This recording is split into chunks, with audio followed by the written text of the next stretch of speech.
سرشورای سیلیکونی استفاده نکن. میگی چرا؟ بیا تا بهت بگم. متاسفانه امروزه یک سری از افراد هستن که وجود خالها، ضایعات پوستی و سرطانهای پوست رو خیلی دیر متوجه میشن و یه راه درمانی برای اونها وجود نداره.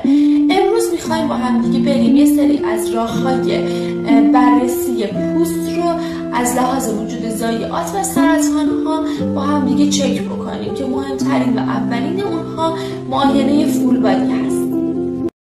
برای معاینه فول بادی شما باید کاملا برهنه بشید یا مقابل آینه بایستید که بتونید قسمت‌های پشتی بدنتون رو ببینید و کامل صورتتون، بدنتون، دست‌ها و پاها رو، تمام پوستتون رو از وجود هر ضایعه، گوشت اضافه و خالی کامل بررسی بکنید.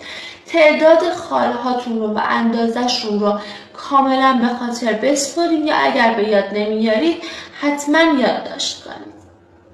معاینه بعدی معاینه پوست کف سر هستش که به خاطر وجود مو با چشم قابل رؤیت نیست و باید حتما با حس لامسه و بهترین حالت توی حمام کردن انجام بشه. ولی خب اگر از سرشورهای سیلیکونی استفاده میکنید حتما هفته یک بار یا ماه یک بار سرشورتون رو کنار بذارید و با دستموهاتون رو بشورید، همزمان هم پوست سرتون رو معاینه کنید.